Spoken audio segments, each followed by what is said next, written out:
2 months of wonderful togetherness. 8 weeks, 6 days of blissful relations. 62 days of passionate domesticity. 1,488 hours of unspoiled happiness. 89,280 minutes of idyllic paradise. 5,356,800 seconds of Cecilia Jane Frobisher and Remus John Lupin. Together. 88,888,888. The 2 months that had passed since Cecilia Frobisher had thrown caution to the wind and attempted to bring down the most powerful wizard of all time before leaving with Remus for his family's derelict house 5 miles away from the nearest village, almost a dozen miles from a shop, in the middle of Cumbria, had been notable for their eventlessness. That suited Cecilia just fine. Too many of the months since the 15th of July the previous year had been crammed full of events, surprising, astonishing, dangerous, terrifying events. Events which had seen her come to terms with the wizard world in order to negotiate her way through a problem. Events that had led to depression and misery. Events that had caused her to lose her faith in the very science she practiced. Events that had led to the eventual deaths of her friends. Many, many events. Staring out of the window of the kitchen's utility room, Cecilia looked across at the solution that was bubbling away underneath the reflux condenser, before casting her gaze back at the late April picturesqueness of the Cumbrian mountains with Helvellyn shimmering in the distance. In the last 2 months the most exciting things Cecilia had done had been to walk the 10 miles to Ambleside and mingle amongst the Easter tourists, never again, in order to buy some groceries, a radio from a second-hand shop in the town and their whole stock of batteries, personal items, which she felt too embarrassed to ask Remus to get for her, and 2 cotton-backed notebooks. Other exciting events included a walk towards Skiddaw to collect nettles so as to extract oxalic acid from their leaves, worrying where the cottage actually was when she returned from said walk. The cottage appeared derelict to moles and was also unplottable, and wait up on the nights when the moon was full in order to be the first person Remus would see when he had got over his episode as a werewolf. Behind her, the burgundy liquid bubbled and popped, so she reduced the heat of the portable gas cooker and flicked the switch on the Panasonic radio, circa 1984, tuning its multicolored dials into one of the local radio stations. Then she looked out of the window again, watching a couple navigate their way across a stile and up towards a higher ridge of a right-of-way, clearly tourists on a day out, by the look of their brand-new equipment and walking boots. It had been strangely odd how the place was. Clearly Remus's parents had been wizards. The general wizardly things were in the house, but the house was very much a product of the Mull 1960s. The cottage 2-bedroomed with a good deal of brown teak paneling that the kitchen might have been mistaken for a cafe, and the furniture in the bedrooms and living room looked as if it had originated from a Rain catalogue. The temperature today will be in the early 20s. With slight breezes crossing the Irish Sea. The mixture that was bubbling was actually the 29th she had been working on since her arrival at the cottage. Cecilia had made it clear to Remus that she would feel affronted if she must give up the research, unfinished as the potion that Harry should have taken 2 months ago was. She had already ceded her position as an honorary member of the Order.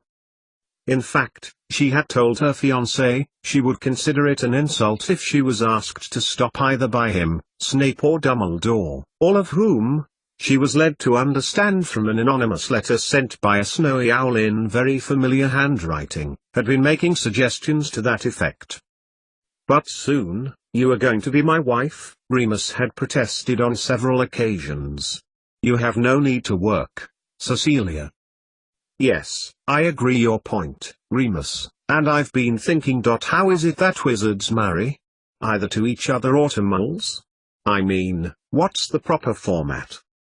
That had been Cecilia's question last night when he'd mentioned the subject of her working on the potion. She knew exactly why he didn't want her continuing to.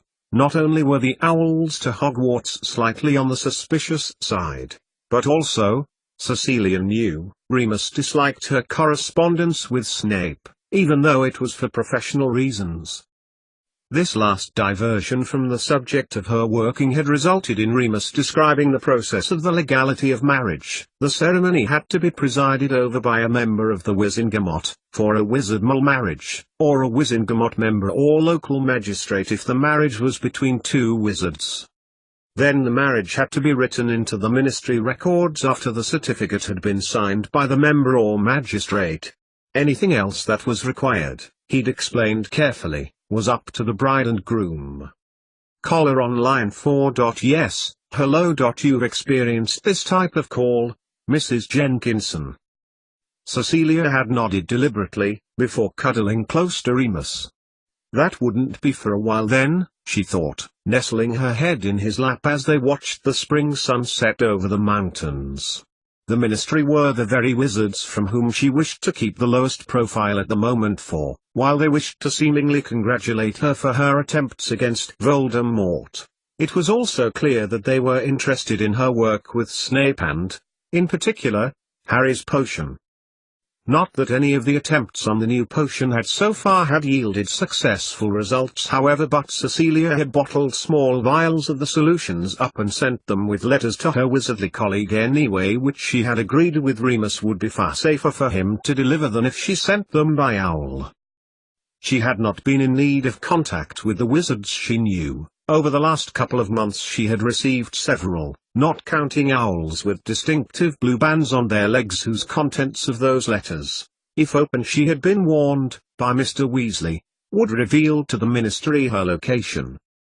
Mrs. Weasley had written to her about the children, telling her that they were all settled back in at school now and, with the exception of Mr. Weasley being admitted to St. Mungo's for a bite injury, they were all fine. In addition, she had received regular, if brief letters from Tonks, a heavily battered and multi-postmarked letter littered with spelling mistakes from Nick, instructions and information from Snape, and even a letter from Dumbledore wishing her well and informing her that her wages would be paid until the end of the school year. So all in all Cecilia felt settled, living in conjugal domesticity with the man, the wizard, she loved. Especially compared to the upheaval of the last few months. It felt like a perfect arrangement, working on blends for Snape in a beautiful, if isolated, location and living a peaceful life at last. But the point, Jim, has to be said. If people in this country were committed to voting for the party where they think their taxes would be best spent. Remus himself had spent the time in the day when he was not recovering from his time of the month away from the cottage. Cecilia did not ask him exactly where he went and what he was doing, however he had told her that the work he had agreed to carry out for Dumbledore consisted of 3 tasks, including shift work on behalf of the Order. However, his time away was not excessive. Indeed, they had spent much of the first fortnight at the cottage together, talking and sharing, spending a lot of time in each other's company as nature intended. Perfectly contented. And that's it for Jim Fox on Radio Westmoreland this morning.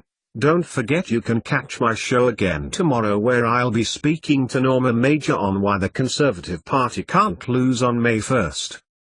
Cecilia reached over and flicked the power lever on the top of the Scarlet Stereo before turning up the burner so that the heat licked the outside of the quick-fit round-bottomed flask, and almost immediately the remaining volatile organic compounds responded to the increase in thermal energy.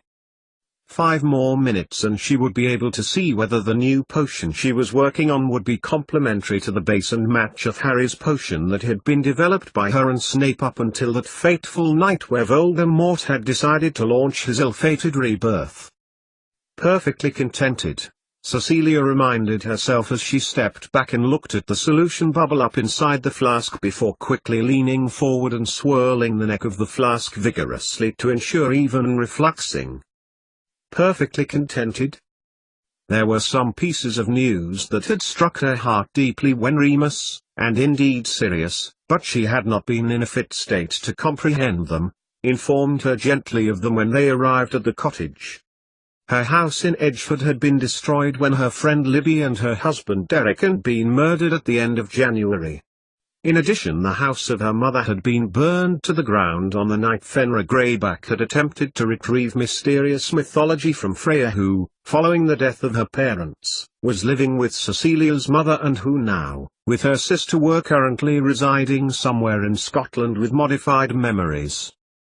Cecilia switched off the heat from underneath the flask before pulling out a piece of parchment, a violent parchment label and a quill and ink, and as she waited for the solution to cool, Cecilia outlined the method and results on the parchment, leaving a gap below so she could enter the microscope results. She had asked Remus early on in their domestic arrangements whether they would be able to go to visit her mother and had regretted it almost immediately. He had explained frustratingly slowly and carefully that they were being watched over by Aras from the Order for their own safety, and that should Cecilia visit, she would risk putting them in danger. And as the weeks had progressed, she had thought twice about asking him again, choosing to wish to see them rather than say it aloud. One thing that had made her happy had been the news about Tonks and Nick. By scanty accounts she had been given whilst recovering at Hogwarts, and afterwards they had got together just before Christmas and had been dating ever since. They had moved to St. Bees, which was just up the coast from Nick's new job at the new Calder Hall power station. Not only had it made her happy that two of her friends were so happy together, she thought as she brushed the end of the quill feather idly against her cheek, it had given her ideas about using the laboratories for her own ends again. Something she knew Nick would consent to once they got in touch properly. And it had lessened the guilt she was feeling too, about Cecilia's and Remus's departure at Christmas from the Order Yule Ball, when it had been widely believed, even by Remus himself, that he would propose to and marry Tonks. "You are beautiful," said Cecilia to Potion 29, as she reached forward and touched the glassware. It was now cool enough to pour, so she detached the condenser and placed it down carefully on the wooden bench, wondering where she had seen a solution that gave a green pallor in the light before. And that was another thing that had upset Cecilia. Her house, indiscriminately destroyed by Death Eaters, had contained many reference books and other personal belongings that were irreplaceable, belongings which now were gone forever, and she wished now she had not left her books behind at Hogwarts. Her darling Remus had taken the trouble to return to the site and retrieve what he could, and on her first night in their new home had given her a small box containing some things that had survived, including a very battered photograph album, a small china ornament and her jewelry box. In addition, he had taken to bringing her things home that other wizards had given to him for her, which they appeared to believe she may need for her life in their world. Some of the items, such as the sneakoscope and doxy detector, were indeed useful, though she didn't know when or even whether she would use night cream. Nevertheless, Cecilia kept each item reverentially in the bottom of her side of the chest of drawers, the knowledge of their presence comforting. So, on the whole, Cecilia could describe her life as blissful. Remus had provided all he could for her, doing any magical jobs around the house that Cecilia needed him to. These days she left more for him to do. At first she had insisted on doing it all herself, which had resulted in her fiancé almost dying from hysterical laughter when he had returned home one day to find her knee-deep in muddy spring water in the living room. But their relationship was not without a few difficulties. Remus was extremely sensitive about their financial situation, and he was offended at first when Cecilia offered him her money. It made perfect sense to her, they were to be married. But despite having nothing of value to his name, his one steady job being at Hogwarts as professor, and in desperation she had written secretly to Dumbledore insisting he give Remus her wages that were being paid until the end of the summer. A rattle at the kitchen window broke Cecilia off from her daydream, and she looked in the direction of the tawny owl that was tapping insistently on the glass. "Sorry," Cecilia called softly to the bird as she made her way slowly towards it, and pointing to its leg that was adorned with a royal blue band. "I'd love to take it from you, but they'll find me if I do.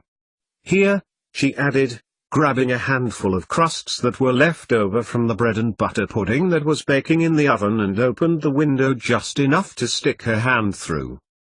The owl stared at her for a while, as if that would persuade her to change her mind, as Cecilia sat on a kitchen chair and picked up an out-of-date copy of the Daily Prophet, before hopping across the windowsill and gobbled down a small crust before attacking another. Okay, not perfectly contented. Her life with Remus wasn't perfect here. But it was here, with him. And it was perfect with him. She would put up with a lot worse to be with him, that was certain, because she loved him so much and would have gone with him anywhere. And there was another thing. Something that had been dwelling on Cecilia's minutes since they had got the something that was worrying her. Something she could not talk to Remus about, even though it concerned him completely. Watching the still burdened owl leave the kitchen windowsill and fly off into the distance, Cecilia pushed the concern to the back of her mind and got to her feet, entering the utility room again and analyzing her experiment.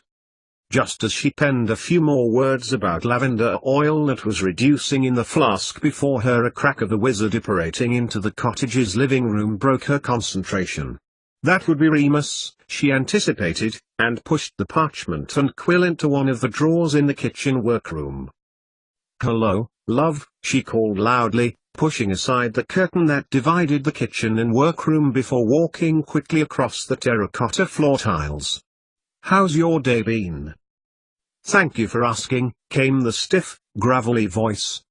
Cecilia pushed open the door of the living room quickly as she recognized the voice. "However, I believe Lupin may take exception at your addressing me in such a sentimental manner."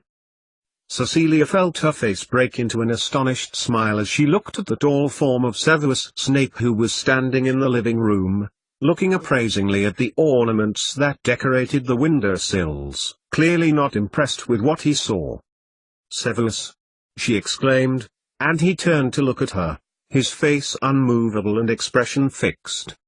Having not seen anyone else apart from Remus for the last 2 months, Cecilia had to quell her impulsive urge to throw her arms around Snape's neck in delight.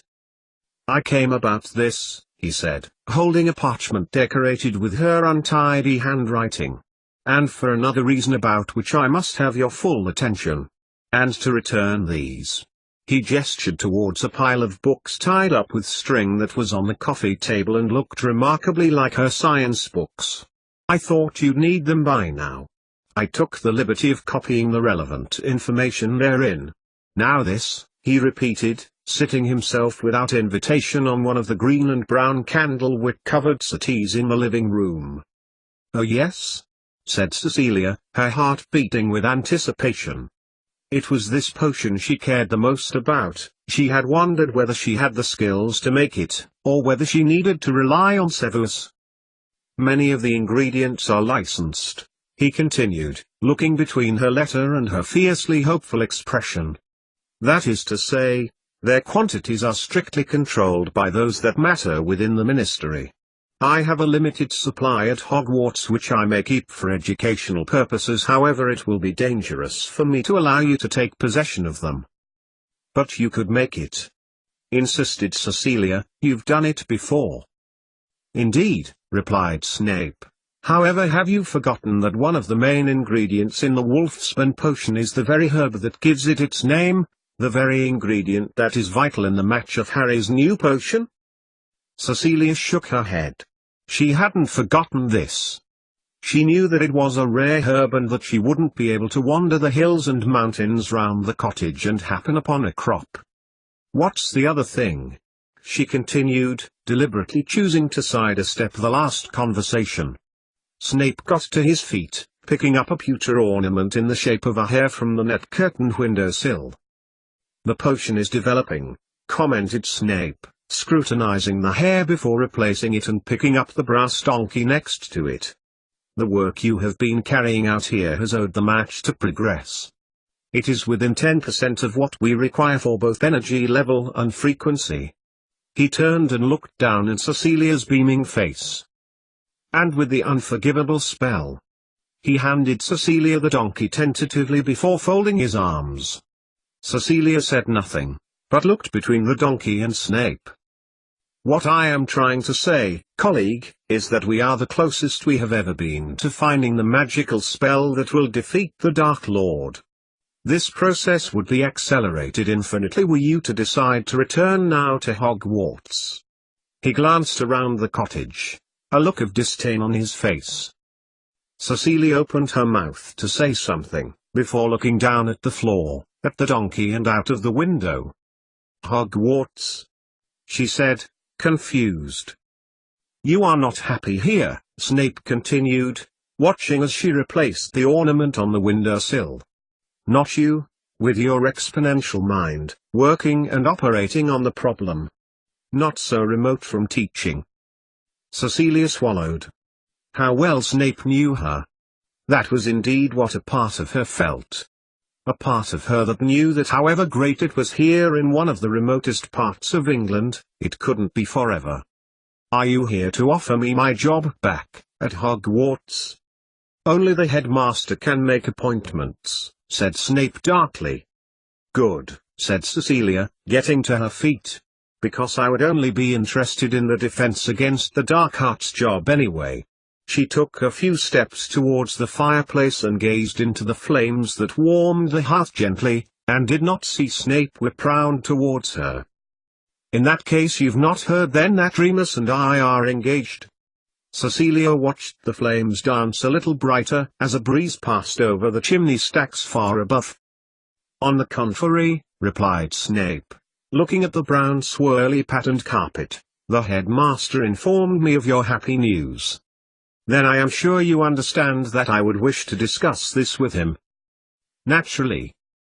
And at present, the last time I discussed it with the headmaster, he agreed that here, this cottage, was the safest place for me to be. At least until the new school year. Cecilia turned and looked at Snape again quickly before looking at the floor, feeling the heat of denial burning at her cheeks. For a few moments Snape said nothing. Then he folded his arms and turned towards the window. The second reason that I came here, Cecilia, was regarding your health. The background magical levels even with the unplottable binding are far lower than when you were at your most exposed at the school. However, the rate at which we are producing the potion, your presence may be detected due to the correspondence. From that point of view I would estimate that your duration at Hogwarts this term would be far shorter than before, and our magical potion would be perfected through our collaboration. You can't be serious, thought Cecilia grimly. Safe or at Hogwarts when the last time I was nearly killed by students, both Slytherin and Gryffindor? I witnessed murders of Death Eaters by other Death Eaters. I witnessed your torture. She turned. I do apologize, Severus, I haven't offered you anything to drink. Would you like some tea? She gestured in the direction of the kitchen. Snape ignored her. There is a third. I do not wish this to influence you unduly. However, the solving of it may also be the key, especially to the plan that is being built by the Death Eaters. A bite to eat? Cecilia insisted, taking a few steps towards the kitchen. I was just bottling up potion number 29 for you, with the method, so you can take it now if you wish, though I've not done the microscopic analysis yet. She glanced behind her as she placed her hand on the handle. Snape had not moved. How have you been, Severus? She asked, looking towards his left arm. I have been called, he replied slowly, on many occasions. However, the mark remains painless. I do not have to come when I am bidden. He stopped and there was a vacuum of an unspoken struggle between them. Eventually, Cecilia opened the door. Come through, she beckoned, and you can tell me about the third reason you came to see me. In the washroom, Snape held up the vial containing the burgundy solution to the early afternoon sunlight that was bouncing off the mountains in the distance, nodding his head slowly. I will get on to this forthwith, he said, slipping the vial inside his black robe before scanning down the parchment that Cecilia had put next to the vial. You've listed the ingredients in detail. Looking further down, his eyes narrowed slightly as he read the words at the bottom. You needn't take that one, Cecilia said quickly. The ink's smudged. Here, let me write out it again. She watched as Snape replaced the parchment and she tore it up, before writing the method and ingredients down on another piece from memory. "So, the final reason, Severus," she prompted, handing him the parchment. "Why else are you here?" A moment passed between the two of them, one of intimate instinctive knowledge of each other.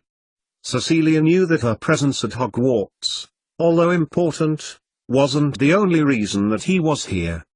Snape too, knew that Cecilia knew this intuitively and, without saying anything, handed her two of the traces that she had produced from her old place of work in the Muggle world 7 months before. "I documented this, and pointed it out to you," replied Cecilia after she had held up the traces to the afternoon light. "However, I am very impressed that you found it, Severus," she added, handing it back to him. "Your acquisition of the relevant sample from Malfoy I will not query," he continued, glancing at Cecilia darkly. "However, your conclusion is?" "We have a continuum," Cecilia nodded, pointing towards the protein bands. "It is not Mendelian. It's probably Gaussian." She picked up her fine liner and a piece of paper from behind the slowly simmering lavender and drew the sketch of the bell-shaped curve. "Are you familiar?" Snape nodded. "A continuum," he confirmed. "Time?" he asked. Cecilia nodded, thinking about how close to this she must have been when she had been developing the universal link theory of wave-particle duality. "Then there will be all sorts of implications for this type of information. I would be happier if we could confirm this." He took hold of the papers and rolled them up, placing them inside his robe. "You can," she replied, glancing out of the window and placing a hand unconsciously on her stomach before turning to look at her former colleague and friend. "Nick's going out with Tunks and he's working over at Calder Hall. Sellafield," she corrected herself. "They've the facility and he'd do it if Tunks asked." Cecilia's mind drifted to the conversation that had taken place between the two of them when they had visited a few nights ago, and how happy they both looked in each other's company. So much so that Cecilia had forgotten to feel uncomfortable about the situation. Nick had promised Tunks anything and Cecilia had added that free access to the biotechnology department would be an advantage, to which, after receiving a confirmatory nod from Tunks, had agreed to wholeheartedly. "Then I'll contact her," Snape concluded, continuing to stare into her eyes, and Cecilia held his gaze again. "You did not ask me about the Wolfspan," he added, looking down. Severus handed her his wand as he extracted a vial of potion which he handed to her. Cecilia felt her heart melt. After all he had said, he'd still made it for Remus. How wonderful. Cecilia felt her hands drift to her stomach again, and as her words of gratitude entered her mouth, so did the hitherto buried worries in verbal form. She was about to say something when Snape put a finger to her lips like he used to do when they were working together, and he was finally tired of her talking. "You are concerned about children," he said, a small flicker of a smile playing on his lips. "Children," murmured Cecilia absently, the word filling a gap in her worries. "Naturally. You consider everything." Cecilia gave Snape her attention as he looked her up and down before nodding in agreement. "Let me give it to you logically. If what we have said is true, especially if your hypothesis about a Gaussian continuum is correct, your best course of action would be to avoid the situation altogether. It would depend on the allele, of course, upon which chromosomes it resides. And if there are any coordinating genes, which there would be if your hypothesis is correct, that influence when a person's wizardly traits appear, it would follow that this might hold true for your offspring." Snape stopped and Cecilia considered what he had said. It was logical, she concluded, nodding in agreement. If the mole wizard genetics were more complicated than just you were a mole or a wizard, then what were the risks if she were to become pregnant? Cecilia realized that Snape had taken back his wand and was waving it over her stomach, and she looked at him, feeling indignation rising in her throat.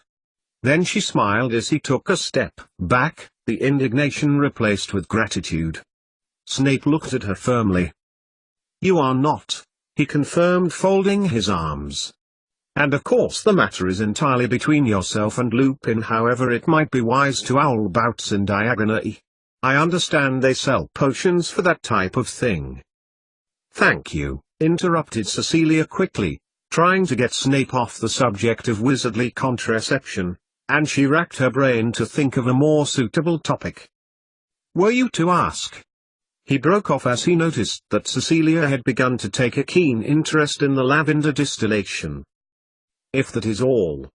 Cecilia looked at Severus Snape, who was also looking at the liquid, and smiled kindly at him. "Would you like me to wait with you until Lupin returns?"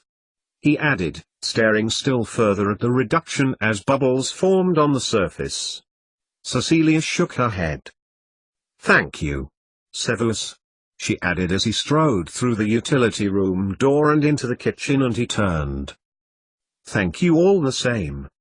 Cecilia followed him out into the kitchen. "I must admit at these times of the month, it's a little unnerving when I see him in his other form." She opened her palm and exposed the vial of Wolfsbane potion that Snape had given to her. "But I will be sure to let him know you brought this." She smiled again and noticed that a look of uncertainty passed over his face. "As you wish," he replied, returning the smile. But Cecilia wasn't convinced. She had seen that look before. "What is the matter?" she wanted to ask. "And you are sure I cannot persuade you to accompany me back to Hogwarts? Dumbledore, I believe, has made a certain error in making Mole studies an examinable subject then, for he will need to find someone else to teach." Snape exhaled, folding his arms again. "And the Ministry are showing a deal of interest in our work," he added coldly. "There," thought Cecilia, smiling again. "I knew there was something." "Before you go," she said quickly, as Snape held his wand aloft to disappear, "could you deliver something for me?" "Of course." Cecilia walked past Snape and opened the living room door. Leaning round it, she bent towards a small pile of papers that were cluttering up a small coffee table and rifled through it before pulling out a small piece of parchment tied with string. She turned and handed it to Snape. "If you could give this to Hermione. She is attempting to learn science by owl. And doing rather well," Cecilia added as Snape creased his brow silently, and she recalled with a smile the letter she had received a month after leaving Hogwarts that two owls had to carry between them. "Anything else?" Snape asked, looking Cecilia up and down. But soon-to-be Mrs. Lupin said nothing as she hugged him tightly. It had been so good to see her old friend again. Muttered Snape as he tapped her back absently, and when Cecilia broke off he took a few steps away from her. "Good to see you, Cecilia," he said, casting her a long look before holding his wand aloft. And with a loud crack Severus Snape disapparated, leaving Cecilia alone staring in his wake.